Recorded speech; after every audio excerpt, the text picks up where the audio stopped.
to our focus now and take a look at what's happening when it comes to the livestock markets. Joining us is Elliott Dennis. Elliott, always good to have you here on the Market Journal desk. Thanks for coming back. Yes, thanks for having me again. Let's get your general feel of the cattle market in particular here, early 2024. How do you see things? Yeah, so when we're talking about, we really have to focus on the cattle on feed report. A lot of heavy inventory right away, and so we're carrying that inventory into 2024.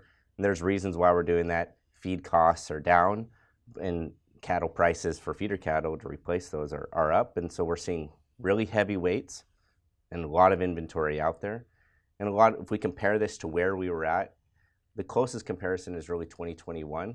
And if you think back, that was with COVID, and we were struggling with getting through a lot of the backlog and processing capacity.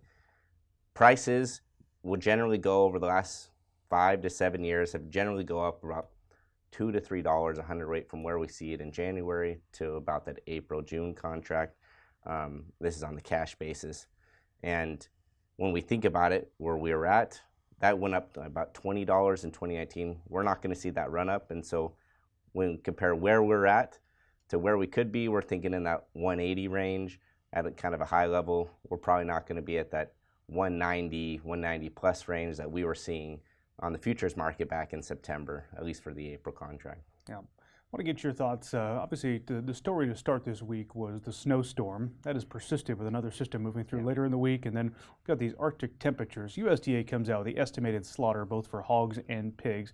Were you able to track the numbers, see if plants were disrupted by this snowstorm? And I guess as we look ahead, how disrupted could they be?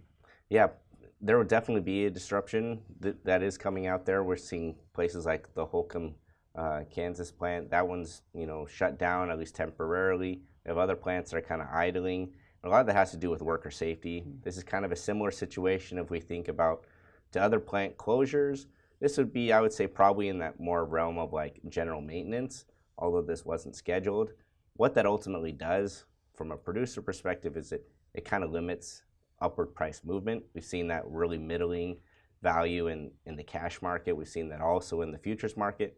That's really what puts downward pressure on price, because we just have more supply availability, and it's a shock. That has nothing structural to do with the plants being able to function, or we can actually, when those storms move through, we'll be able to process. And where do we make that up? We make it up in the Saturday kill. Yeah. Kind of a two-part question for you. How is beef demand right now, and how does that look when it comes to box beef prices?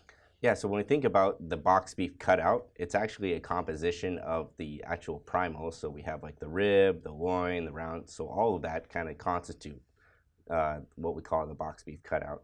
And really in the last part of 2023, we were seeing a lot of these other values like ground beef and the 50s and the rounds. Those were really kind of depressed, but that box beef price was hanging strong. And the reason that is because a lot of the was in the rib. And so we had a strong rib value. Well, if you've seen the rib value, it's dropped almost $100 a hundredweight in the last month. And so that's why we're starting to see some of that relaxing on that box beef price. And that has a strong indication of like consumers are basically tapping out a little bit on what they're willing to pay. If you see the meat demand monitor from Kansas State, that shows very strong indications that consumers are reaching kind of a point where they're not willing to pay a little bit more. Ultimately, that means is we have to balance what they're willing to pay and that total supply coming through the pipeline. Okay, you mentioned the cattle on feed report.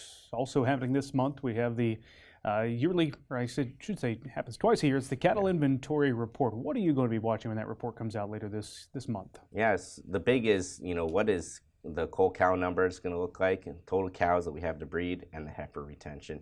Everyone's talking about where we're at and rebuilding the herd. That has everything to do with the number of cows that we have and the number of heifers that we're going to retain. Cows really determine what the feeders cattle supply will look like going into this year. Heifer retention looks like what we're going to herd rebuilding in 2025.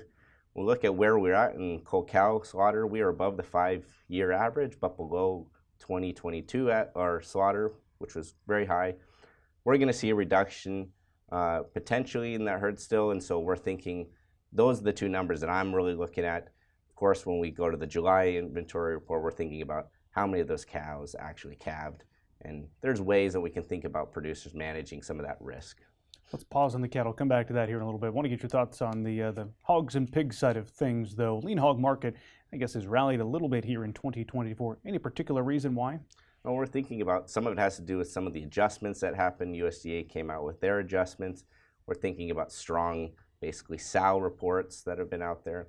And really, we're talking about this is kind of a larger impact on what Prop 12 is really doing. And so we're thinking about where that's at and how that's restructuring the market. We have geographical distribution of where those sow farms are going to be. And I think there's just still a lot of uncertainty about, how much demand is actually going to go into California. We know that they're strong. Does it just change product? Does it come pre-cooked? There's a lot of that things. I see a lot of uncertainty in the hog market this year. Something I'm going to be watching a lot more closely, just given this is really just a fundamental market change. You bring up Proposition 12. Of course, a lot of our viewers are very familiar with that issue, but for those not, it has to do with the amount of space that California voters decided hog has to have to be sold as pork in the state of California. How much, you look at these challenging prices for pork producers, how much of that can you attribute to the challenges in that market, Proposition 12 that is, versus something else like exports? Yeah, so exports are a huge component. That's been weakening on the hog side, and so that's been decreasing prices. But when we also think about we're having really good litter rates, and so that means instead of a lot of these animals dying before they're actually able to reach their full maturity, that's been some of the strongest levels since we've seen PEVD. So that's also contributing. That's putting some downward pressure on prices, and just hog margins in general have been very low, and so we kind of put all those things together, and it becomes a challenging marketing situation, especially for people who are sow producers. Mm-hmm. Absolutely. Let's wrap up with this. You mentioned something that producers should be aware of back on the cattle and calves front. WCRP, that's an acronym. What's it stand for, Elliott? It's called wean calf risk protection, and essentially what that is, it's a USDA RMA product. It's federally subsidized. It's going to cover total weaning weight. And so you think about your total number of animals, total weaning weight. Basically, it can provide some protection against that. And there's lots of variation. For people who are familiar with crop insurance, it functions more like yield protection and revenue protection. And so the reason why I bring it up is has kind of like a set deadline. USDA RMA is going to come out with prices and products January 15th. Producers have till January 31st to basically make a decision, which will be valid the entire production year till November. And so if it's something you're interested in, it's important to be kind of prudent and diligent beforehand. Find an agent who might be interested at the Center for Agricultural Profitability at the University of Nebraska.